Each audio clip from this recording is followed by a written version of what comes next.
జగన్ రెడ్డి ప్రభుత్వంలో కాపనేస్తం వచ్చింది, చేయూత వచ్చింది, అమ్మబడి పడింది, కొడుకు కోటాస్ వచ్చింది, ఇల్లు కట్టుకోలే, గుణాలు వేసి పెట్టుకున్నా. జై జగన్ సార్. పింఛని నా భార్యకు కాపనేస్తాం. టీచర్ కానీ 20,000 ఇచ్చినాడు.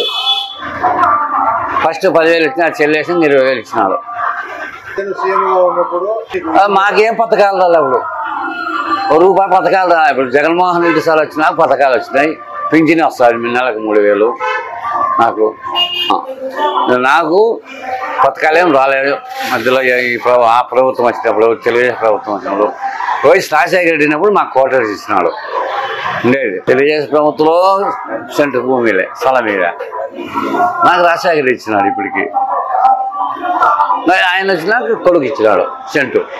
పథకాలు వచ్చినాయి, ఒక్కటి లేదనుకోకుండా వచ్చినాయి. ఒక్కటి రావాలంతే. వచ్చినాయి. రైతు భరోసా పడింది, రెండోది స్త్రీ డబ్బులు పడినాయి, చేయూత పడింది, అన్నీ వచ్చినాయి. ఏం ఇంకొక్కటే అదే ఈసారి వచ్చే 18,000 రావాలా ఆడోళ్ళకి. అది ఏమో ఆయన దయ, అంతే కదా. ఇంకా అన్నీ వచ్చినాయి. నాకైతే ఇదే బాగుంది.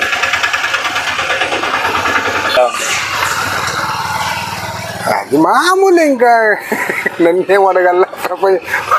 ఆంధ్ర అంతా చెప్పేది అంతే కదా. ఏదో చెప్తాడు, చేయకుండా పోయినాడు అంతే. ఇంకా ఆయన పోయినాడు, మనం ఏముంది చెప్తాడు. చెప్పినాడు, కొన్ని పనులు చేయలే, అందుకే ఆయన వెళ్ళిపోయాడు. దానికి మనం ఏం చేద్దాం. నేను టీడీపీ గవర్నమెంట్లో ఉంటే 30 ఏళ్ళు పనిచేస్తే నాకు దారమంతా కూడా ఎందుకు చిక్కిండేది లేదు, పోయిండేది లేదు. ఈ ప్రభుత్వంలోకి నేను వచ్చినప్పటి నుండి ఆయన వేసిండే పథకాలన్నీ ఒకటి కూడా నా ఇంటికి అందుబాటు వచ్చినాయి. నా కొడుక్కి నా కూతురికి పెళ్లి చేస్తే కూడా తలాకి 50,000 లెక్క పడింది. ఇత్తిరి పెట్టిన లెక్క, 18,000 రూపాయల లెక్క, ప్రతి ఒక్కటి కూడా అందుబాటు అయింది. జన్మంలో కూడా జగన్మోహన్ రెడ్డి మర్చిపోకూడదు. ఏ గవర్నమెంట్ కూడా ఇంత మాత్రం చేసిండేది లేదు, పోయిండేది లేదు. అదే గవర్నమెంట్లో కూడా ఇంతకుముందు చేసినారు. కానీ ఇవి లోన్లు వస్తాయి చూడు.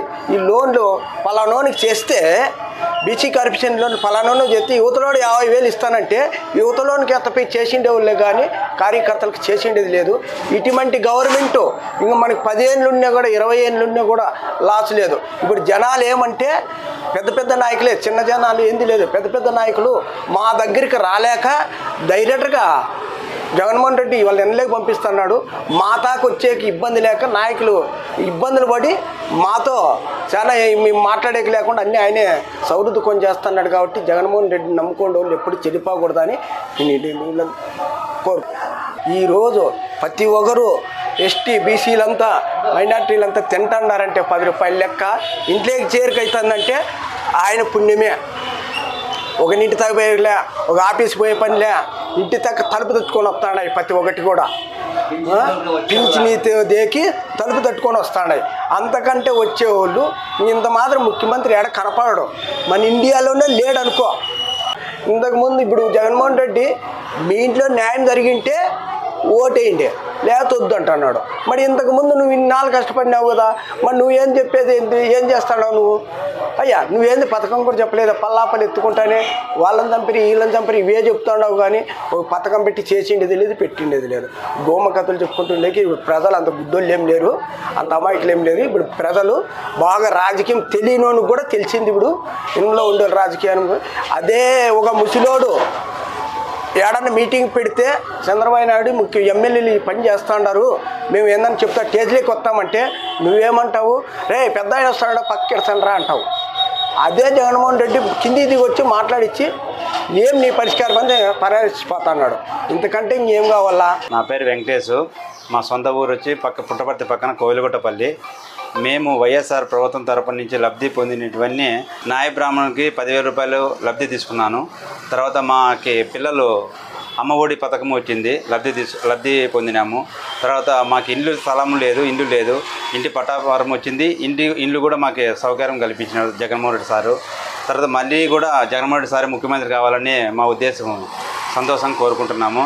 గత ప్రభుత్వం కంటే గత ప్రభుత్వం వచ్చి నారా చంద్రబాబు నాయుడు సీఎంగా ఉన్నప్పుడు ఇప్పుడు జగన్మోహన్ రెడ్డి సార్ అమ్మఒడి పథకం అని చెప్పిన అన్నీ అమలు చేసిన తర్వాత ఇప్పుడు నేను కూడా అమ్మఒడి ఇస్తానని చెప్పేసి పదే చెప్తున్నాడు. అప్పుడు చేయలేని పని ఇప్పుడు ఏం చేస్తాడు, ఏం చేయలేడు అనేసి మాకైతే నమ్మకం లేదు అది చేస్తాడనేది. జగన్మోహన్ రెడ్డి సార్ అయితే మాకు అన్ని విధాలుగా సౌకర్యం ఉంటాడు. దగ్గరలో మాకు శ్రీధర్ సార్ ఎమ్మెల్యే సార్ ఉన్నాడు. అన్ని విధాలు మాకు సౌకర్యంగా అనుకూలంగా ఉండి మేము సీఎం చేసుకుంటామని జగన్మోహన్ సార్ని మరి కోరుకుంటున్నాను. నా పేరు గోపాలు, నాది ఎనలపల్లి జెడ్పీసీ హై స్కూల్ పక్కలో ఇల్లు. నేను పుట్టపర్తిలో చిత్రావూరు రోడ్లో షాప్ పెట్టుకున్నాను, సేవింగ్ చేయలేను. నాకు షాప్ మీద 10,000 పడుతుంది. అమ్మఒడి పిల్లలకి అమ్మఒడి పడుతుంది. తర్వాత వచ్చి కరెంటు బిల్లు ఫ్రీ. మాకు న్యాయ బ్రాహ్మణులకి ఇట్లా ఎవరైనా మంగళోడు అది ఇది అంటే కూడా జీవో తెచ్చినాడు. అమ్మఒడి పిల్లలకి 15,000, ఇంటికి ఆడోళ్ళకి ఇంటికి 15,000 3 సిలిండర్ ఇస్తారని ఎట్లా నమ్మేది మేము? ముందు గత ప్రభుత్వంలో ఇవ్వచ్చు కదా, చెప్పచ్చు కదా, చేయొచ్చు కదా. 14 ఏళ్ళు ఎన్ని 14 ఏళ్ళు సీఎంగా చేసినా నాకు సీనియర్ ఉంది అది ఉందట. ఈ సీనియర్కి ఎందుకు తెలియదు, నువ్వు జూనియర్ ఎందుకు చేస్తాడు? జూనియర్ చూసుకొని నువ్వు చేసేది చేస్తానంటే మేము ఎట్లా నమ్మేది? స్కూల్ కానీ హాస్పిటల్ కానీ మంచి డెవలప్మెంట్ చేసినాడు. నిదానంగా ఇవి కూడా మా మొత్తం ప్రభుత్వం అభివృద్ధి కూడా చేస్తాడు ఆయన. నిదానంగా టైం వస్తుంది. అంత ఒకే తూరు చేయాలంటే ఎవరైనా కదా, ఇతను చేయగలడా? ఇంతకుముందు చేయొచ్చు కదా ఇతను చంద్రబాబు నాయుడు, ఎందుకు చేయలే? ఇప్పుడు సార్ని చూసుకొని నేను అవి చేస్తా, ఒకరికి ఇస్తా, ముగ్గురికి ఇస్తా అంటే ఎట్లా నమ్మేది? ఎంతవరకు నమ్మల్లా?